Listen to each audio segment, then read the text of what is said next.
Bharatiya Janata party के महामंत्री मेरे सहयोगी अनंत कुमार जी, युवा मोर्चा के अध्यक्ष अनुराग जी, उनके सभी सहयोगी पदाधिकारीगण और युवा कार्यकर्ता भाई और बहनों,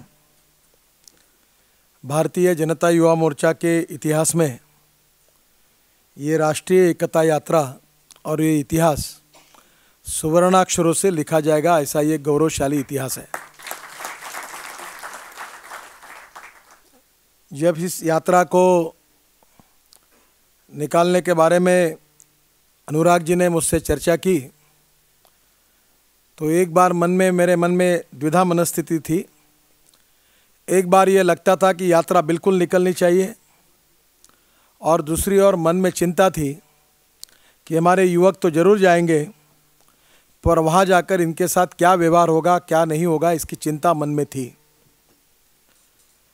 पर देशभक्ति की भावना से प्रेरित होकर भारत माँ के लाल के रूप में आप में से अनेक हमारे कार्यकर्ता श्रीनगर तक पहुँचे, अनेक कार्यकर्ता कश्मीर के अंदर गए, जेल में रहे, और आपने जिस राष्ट्रभक्ति के विचारों का प्रत्यक्ष कृति से जो प्रदर्शन किया, जो व्यवहार दिखाया, वो मुझे लगता है कि भारतीय जनता पार्टी के इतिहास के में हम सब के लिए बहुत स्वाभिमान का विषय है।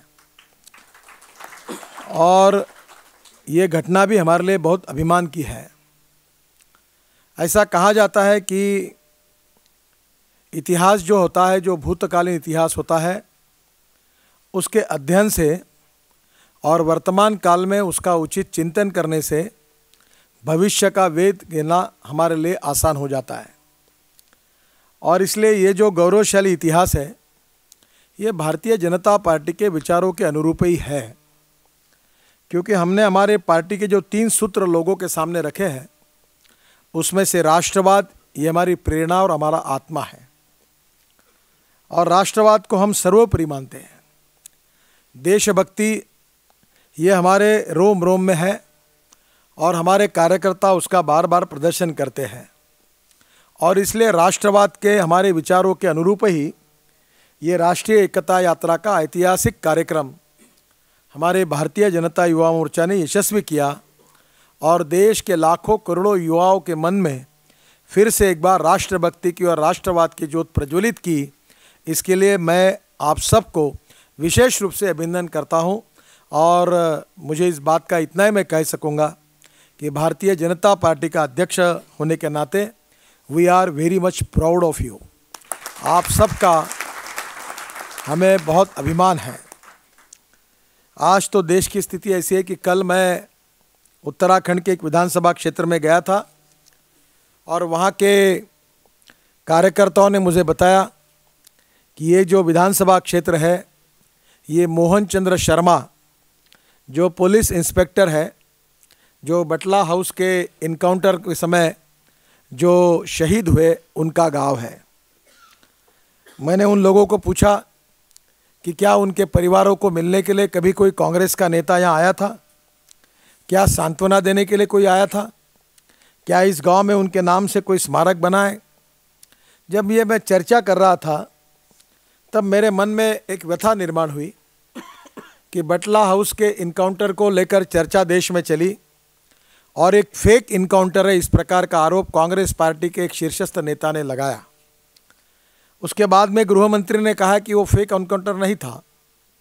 अब गृह मंत्री सच बोल रहे हैं कि कांग्रेस पार्टी का शीर्षस्थ नेता महासचिव सच बोल रहा है, ये तो मुझे पता नहीं। पर मुझे इस बात का दुख और दर्द हुआ कि जो आतंकवादी मारे गए, उनके परिवार को मिलने के लिए आजमगढ़ की बार बार तीर्थयात्रा कांग्रेस के नेता कर रहे हैं, पर बटला हाउस में हमारा शहीद हुआ मोहन चंद्र शर्मा, इसकी याद भी नहीं निकाली जा रही है।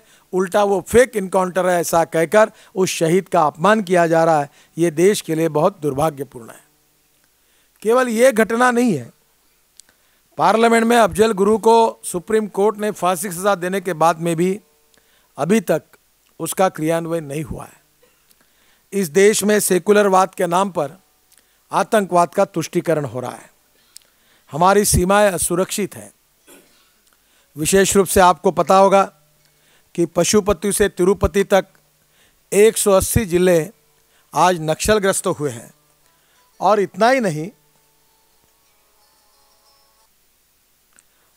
और हमारी जो चाइना की सीमा है वो भी असुरक्षित है।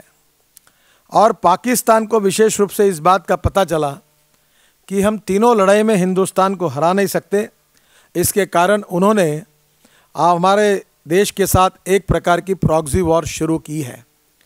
ये क्रॉस बॉर्डर टेररिज्म जो है ये प्रॉक्सी वॉर है। मैं अमेरिकन एम्बेसडर जब मुझे मिले तब मैंने उनको एक सवाल पूछा था कि 10 साल पहले आप क्या एक हादसा हुआ उसके बाद में आपके देश में एक भी आतंकवादियों ने हमला नहीं किया। हमारे यहाँ हर साल में कितने हमले होते हैं, कितने लोग निरपराध लोग मरते हैं, इसकी तो मालिका ही शुरू है। हम केवल श्रद्धांजलि के कार्यक्रम करते हैं और मोमबत्ती जलाने का कार्यक्रम करते हैं। बहनों और भाइयों, देश बहुत कठिन परिस्थिति से जा रहा है। आर्थिक स्थिति भी बहुत खराब है और राष्ट्रीय स्थिति भी बहुत खराब है। हमारे देश में जो सरकार है उसकी हालत ऐसी है कि सरकार एक डेड बॉडी जैसी सरकार बनी हुई है। उनको थोड़ी सी जान है और इसलिए डॉक्टर उसको डेथ सर्टिफिकेट नहीं दे सकता। कोमा में है, आईसीयू में है, और इसलिए आंखें हैं पर दिख नहीं रहा है, कान है पर सुन नहीं सकते, मुंह है पर बोल नहीं सकते, हाथ है पर हिलते नहीं और पैर है पर चल नहीं सकते, पर जिंदा है। ऐसी अवस्था सरकार की है। एक मजबूर प्रधानमंत्री और एक असहाय सरकार जो भ्रष्टाचार के आरोपों में घिरी हुई है, न देश की सुरक्षा की चिंता कर सकती है, न देश की आर्थिक स्थिति की चिंता कर रही है। देश में लूट मची है और पूरे दुनिया में इस सरकार की विश्वासार्हता समाप्त हुई है। मैं कुछ दिन पहले लंदन में था तो वहाँ के पार्लियामेंट मेंबर के साथ चर्चा करने का, वहाँ मेरा भाषण भी हुआ, चर्चा करने का मौका भी मुझे मिला। तब मैंने एक बात मेरे ध्यान में आई कि कोई भी सरकार, कोई भी इंस्टीट्यूट, कोई भी कॉरपोरेट बॉडी, कोई भी संस्था चलाने के लिए 5 बातों की ज़रूरत होती है। एक तो लीडरशिप चाहिए, दूसरी लीडरशिप की विश्वसनीयता चाहिए, लीडरशिप को विजन चाहिए, डिसीजन मेकिंग प्रोसेस है, निर्णय करने की क्षमता चाहिए, और कमिटमेंट और पॉलिटिकल विल, ये दोनों चीज़ें चाहिए। 5 बातों का अगर विचार करेंगे तो हमारी केंद्र के सरकार के पास एक भी चीज़ अभी नहीं है, ऐसी अवस्था है। और इसलिए हमारे जैसे राष्ट्रभक्त लोगों के सामने जो आह्वान है वो और बड़ा है। और इसलिए आपने ये राष्ट्रीय एकता यात्रा के रूप में हमारे देश को जगाने का कार्य किया है। आतंकवादियों के खिलाफ, अलगाववादी ताकतों के खिलाफ एक जनजागरण करके हिम्मत के साथ आपने श्रीनगर तक पहुंचकर एक देशभक्ति का परिचय दिया है, एक राष्ट्रवाद की, प्रखर राष्ट्रवाद का परिचय दिया है। और भारतीय जनता पार्टी की संस्कृति, इतिहास और विरासत इससे जुड़ने वाली ये बात है। और इसलिए इस गौरवमय इतिहास को एक डीवीडी के रूप में आप सब कार्यकर्ताओं के पास ये पहुँचे और सभी कार्यकर्ताओं को इस गौरवमय इतिहास से कुछ प्रेरणा मिले, इसलिए डीवीडी का निर्माण भी किया है। मैं अनुराग जी को विशेष रूप से उनको और उनके सभी साथियों को मैं हृदयपूर्वक धन्यवाद देता हूं। और मैं आपसे प्रार्थना करूंगा कि ये जो डीवीडी है ये लाखों करोड़ों युवाओं तक पहुंचे, क्योंकि आज जितना जनजागरण होना चाहिए उतना नहीं हुआ है।